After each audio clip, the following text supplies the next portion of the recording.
First നമ്മൾ step എന്ന് വെച്ച് കഴിഞ്ഞാൽ നമ്മൾ ഈ ഒരു ഡാറ്റയെ നമ്മൾ പവർ ബി ഐയിലേക്ക് കണക്ട് ചെയ്യണം.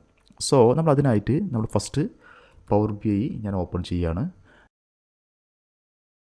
പവർ ബി ഐ ഓപ്പൺ ചെയ്ത് കഴിഞ്ഞാൽ നമുക്ക് ഇങ്ങനെയുള്ള ഒരു വിൻഡോ ആണ് അത് ഫസ്റ്റ് ഇനീഷ്യലി വരുന്നത്. അപ്പോൾ നിങ്ങൾ എന്ത് ചെയ്യുക, അതിനകത്ത് ഈ ബ്ലാങ്ക് റിപ്പോർട്ട് എന്നുള്ള ബട്ടൺ ക്ലിക്ക് ചെയ്യുക.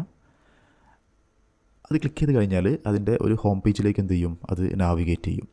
എന്നിട്ട് നമ്മൾ യൂസ് ചെയ്യുന്ന ഡാറ്റ ഇവിടെ നമ്മൾ എക്സൽ ഫയൽ ആയതുകൊണ്ട് നമുക്ക് എന്ത് ചെയ്യാം, ഗെറ്റ് ഡാറ്റ എന്നുള്ള ഈ മെനു പോയി കഴിഞ്ഞാൽ എക്സൽ വർക്ക് ബുക്ക് എന്നുള്ള ആ ഒരു ഓപ്ഷൻ കാണിക്കുന്നുണ്ടായിരിക്കും. അപ്പോൾ നമ്മളത് ക്ലിക്ക് ചെയ്യുക. എന്നിട്ട് നമുക്ക് വേണ്ട സെയിൽസ് ഡാറ്റ, നമ്മുടെ ഡാറ്റ ഓൾറെഡി ഫയലിൻ്റെ പേര് ഓൾറെഡി ഡാറ്റ സെയിൽസ് ഡാറ്റ എന്നായിരുന്നു, നമ്മളത് ക്ലിക്ക് ചെയ്ത് കൊടുക്കുക.